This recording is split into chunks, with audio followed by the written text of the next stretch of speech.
같이 사도신경으로 우리의 신앙을 하나님께 고백하겠습니다. 나는 전능하신 아버지 하나님, 천지의 창조주를 믿습니다. 나는 그의 유일하신 아들, 우리 주 예수 그리스도를 믿습니다. 그는 성령으로 잉태되어 동정녀 마리아에게서 나시고 본디오 빌라도에게 고난을 받아 십자가에 못 박혀 죽으시고 장사된 지 사흘 만에 죽은 자 가운데서 다시 살아나셨으며 하늘에 오르시어 전능하신 아버지 하나님 우편에 앉아 계시다가 거기로부터 살아있는 자와 죽은 자를 심판하러 오십니다. 나는 성령을 믿으며 거룩한 공교회와 성도의 교제와 죄를 용서받는 것과 몸의 부활과 영생을 믿습니다. 아멘. 찬송가 310장 하나님의 은혜로 다 같이 찬송하겠습니다.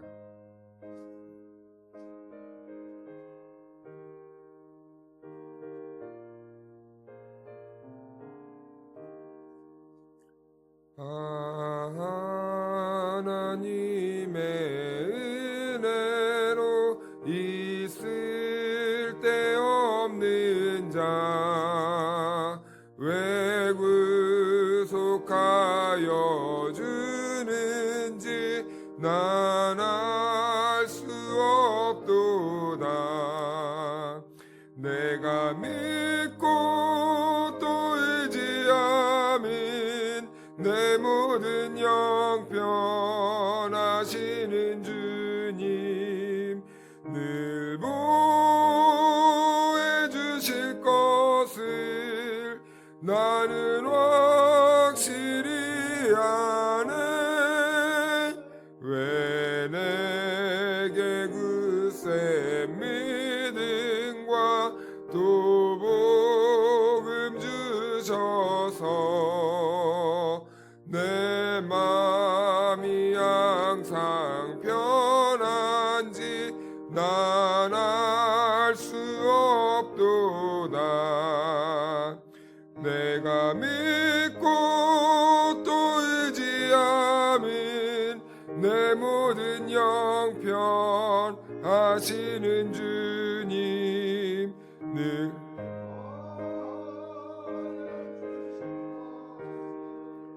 나는 확실히 아네.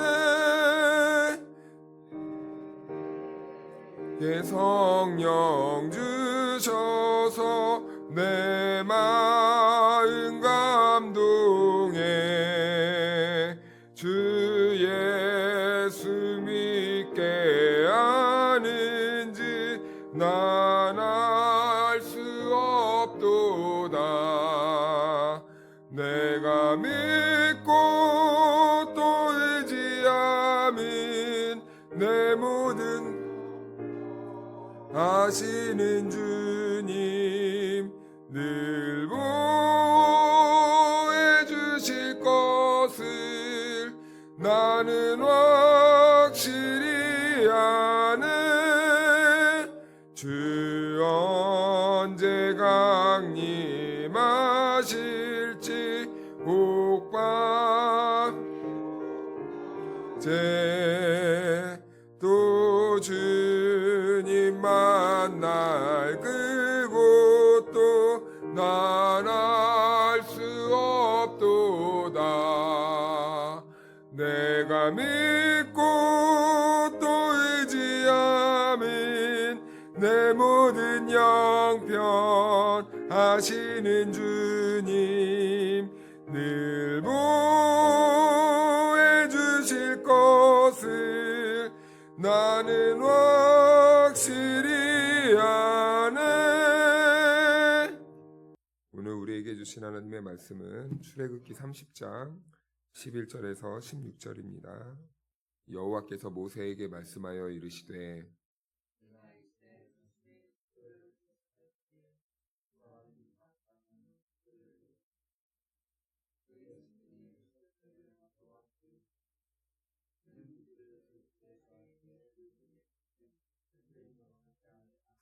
무릇 계수 중에 드는 자마다 성소의 세겔로 반세겔을 낼지니 반세겔은 20게라라. 그 반세겔을 여호와께 드릴지며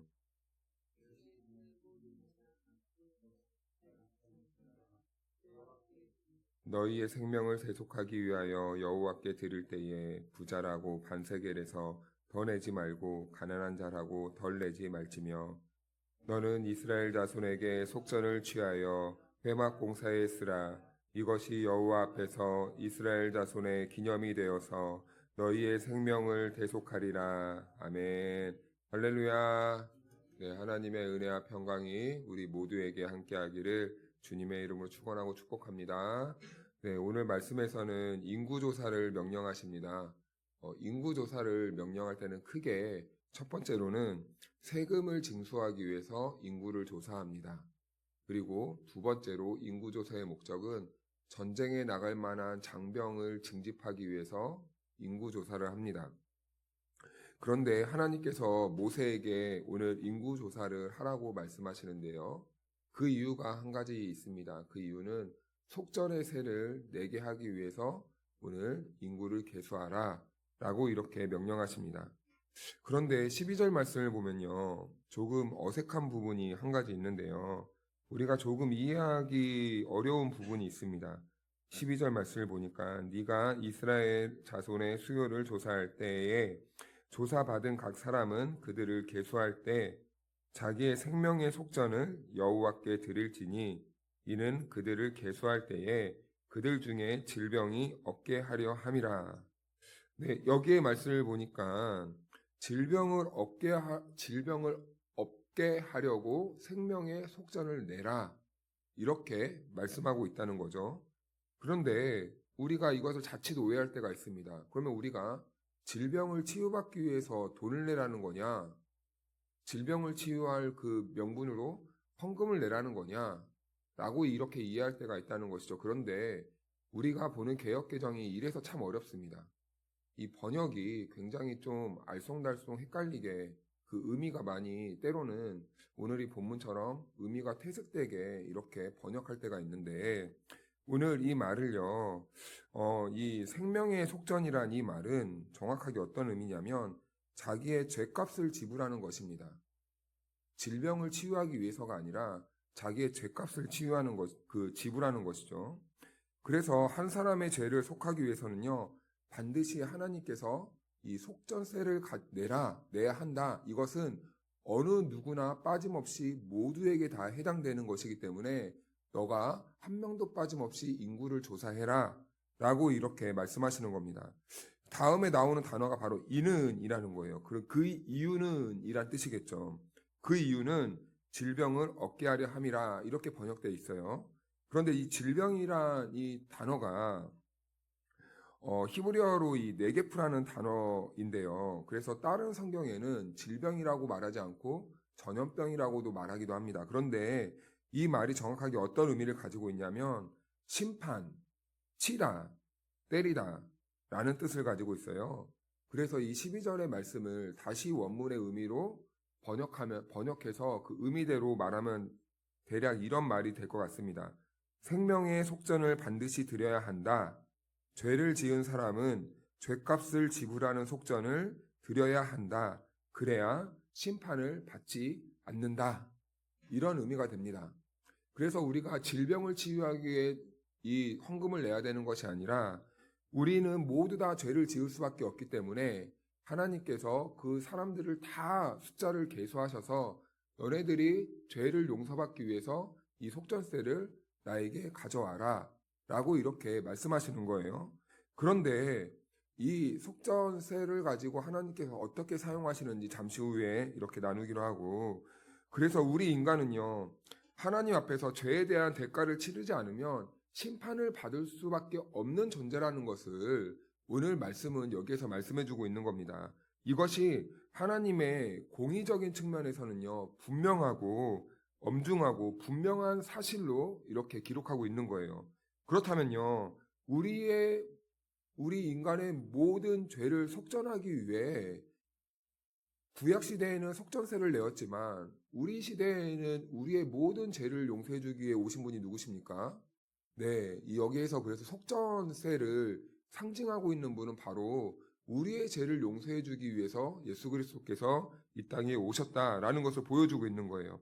그래서 예수님은 이 땅에 오셔서 우리가 받아야 하는 모든 죄의 그 대가를 본인이 다 담당하시고 우리의 죄를 대속해 주셔서 이제는 우리가 더 이상 이 속전제를 내지 않고 예수 그리스도로 말미암아 우리가 죄 용서를 받게 되었다는 것을 오늘 여기에서 보여주고 있는 겁니다.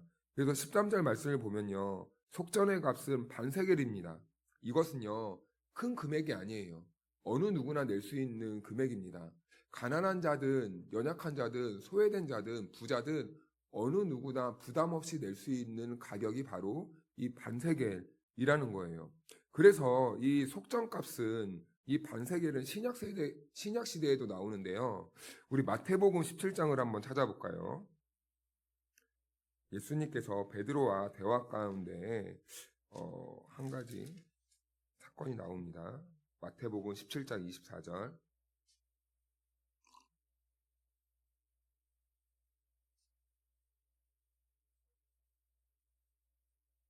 네, 반세겔 논쟁이 갑자기 일어나요. 우리 24절 같이 한번 읽어보겠습니다. 시작.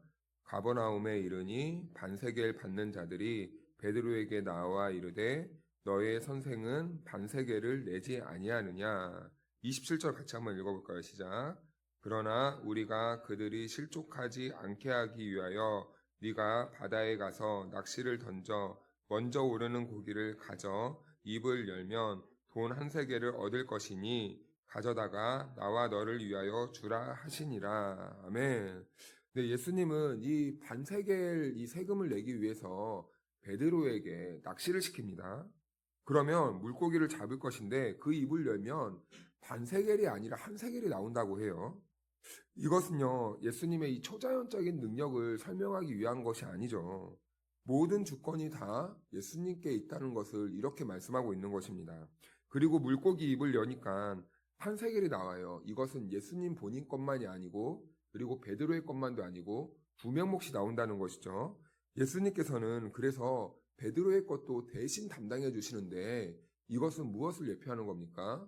예수님이 베드로의 죄를 담당해 주셨듯이 우리의 죄도 담당해 주신다는 것을 상징하고 있는 거예요. 그렇다면 예수님께서 바다에 가서 물고기를 잡으라 하십니다. 왜 굳이 물고기를 잡아서 이렇게 물고기 입을 열게 하시고 거기에서 한 세겔을 꺼내오라고 하시는가? 왜냐하면은 이 당시의 사람들은요, 이 바다라는 곳을 생각할 때 대부분 어둠의 권세가 잡고 있는 이 세상을 표현했습니다. 그러니까 죄가 만연한 곳, 이곳을 바다로 이렇게 표현했다는 거예요. 그래서 이 하나님께서 이 노아의 홍수 때도 이 물로 완전히 심판해버리지 않습니까? 그런 의미가 담겨 있다는 겁니다. 그래서 예수님은요, 베드로에게 자기가 이 땅에 온 이유와 목적을 이렇게 설명하시는 거예요. 내가 이 땅에 온 이유는 너희의 죄를 담당해주기 위해 이 땅에 온 것이다. 라는 것을 1차적으로는 베드로 사도에게 말씀해 주셨고, 그리고 이제 이 사건을 본 저와 여러분들이, 예수님이 이 땅에 오신 목적이 우리의 죄를 담당해 주기 위해 속전세로 오신 분이구나. 이분은 이미 구약에서 예표해 주신 분이구나. 라는 것을 이렇게 깨달을 수 있게 하시는 것이죠.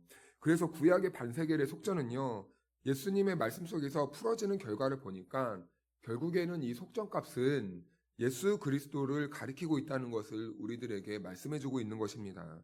그래서 예수님은요, 한 사람 한 사람 생명의 값을 대신 지불하기 위해서 이 땅에 오셨다는 것을 이미 구약의 말씀에서부터 예표하고 있었던 거예요. 그래서 이 15절 말씀을 보니까, 본문 15절 말씀을 보니까, 다시 한번 돌아올까요?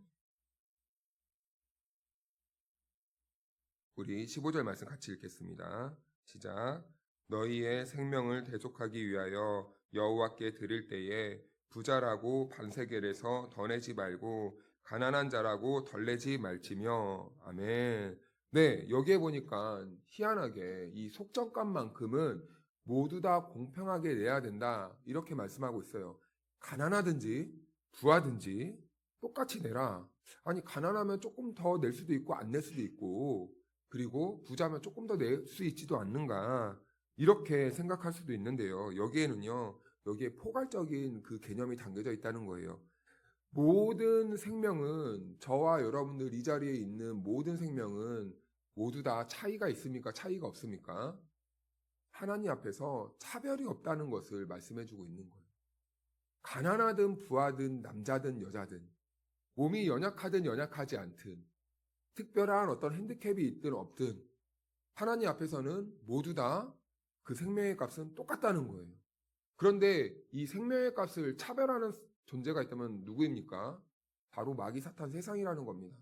세상 사람들의 가치라는 거예요. 그런데 하나님께서는 이제 막 태어난 아이든 이제 곧 하나님의 나라에 가기 위해서 병상에 누워있는 사람이든 모두 다 생명의 값은 똑같다라는 겁니다.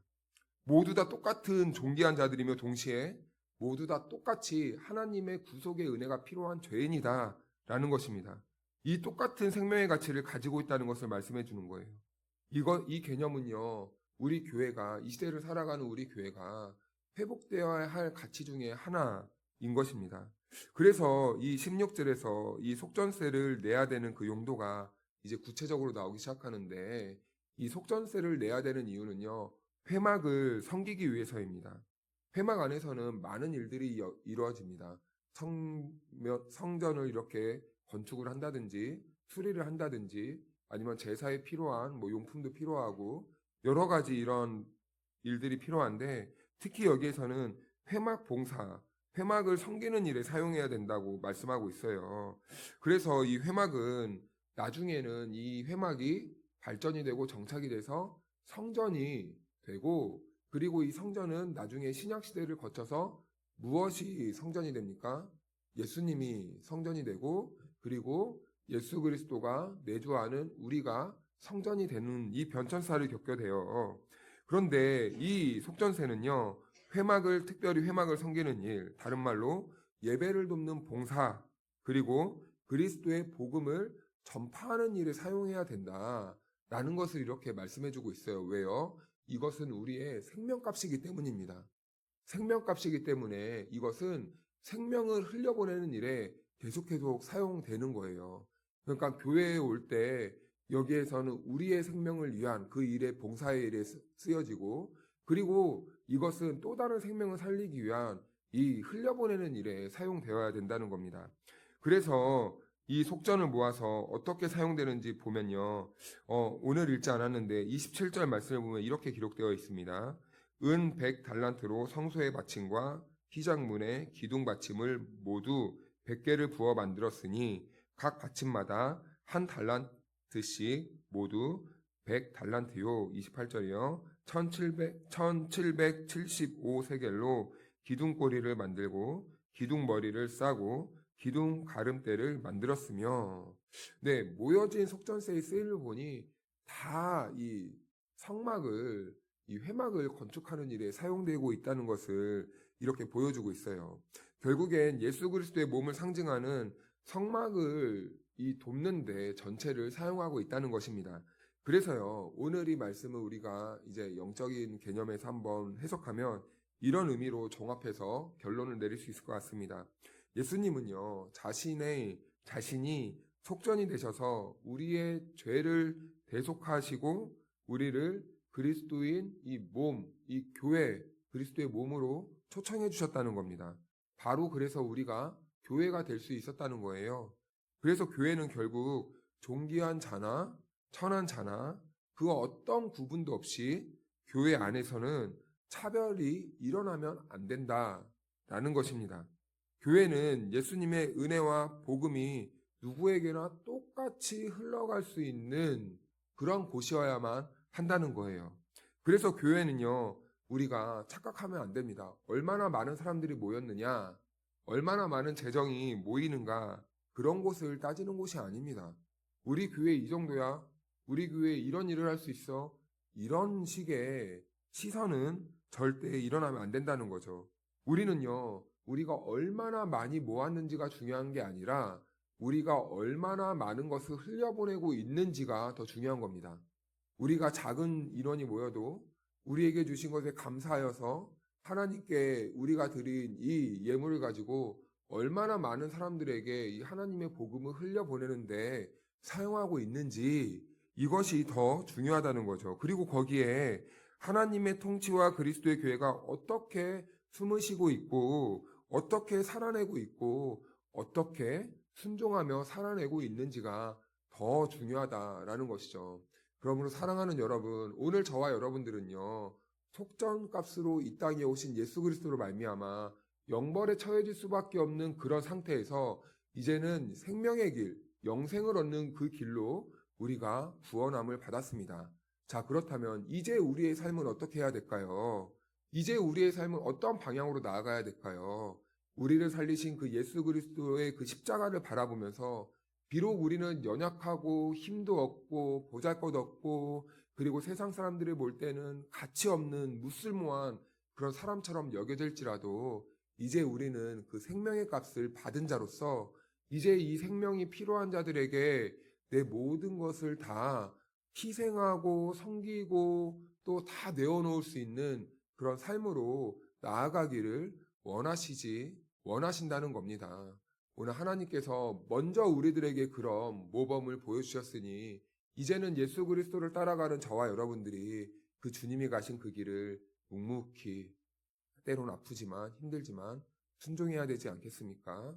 오늘 그러한 저와 여러분들이 하나님의 이 말씀에 붙들려서 먼저는 은혜를 회복하고 그래서 그 은혜로 말미암아 우리가 나아가는 그 발걸음에서 그 은혜를 풍성하게 흘려보내시기를 원하시니 오늘 이 말씀에 저와 여러분들이 붙잡혀서 오늘 어디에 계시든지 순종의 삶으로 나아갈 수 있는 저와 여러분들의 삶이 되기를 주님의 이름으로 축복합니다. 기도하겠습니다.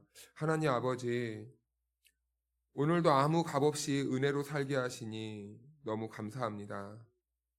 내가 치러야 할 죄의 값을 주님께서 대신 지불해 주셨다는 사실을 오늘 우리가 지식으로가 아니라 우리의 심장으로, 우리의 삶으로 기억하게 하셔서 우리가 하나님의 그 은혜에 보답하는 삶으로 나아갈 수 있도록 우리들을 인도하여 주옵소서. 오늘 하루 사람을 대할 때 우리가 계산하지 않게 하시고 판단하지 않게 하시고 은혜를 흘려보내는 사람이 될 수 있도록 성령 하나님 도와주시옵소서. 교회 안에서나 삶의 자리에서나 주님이 나를 대신 대해 주신 것처럼 다른 이들을 사랑으로 대할 수 있도록 인도하여 주옵소서. 오늘의 모든 순간을 주님께 맡기며 예수 그리스도의 이름으로 기도하옵나이다. 아멘.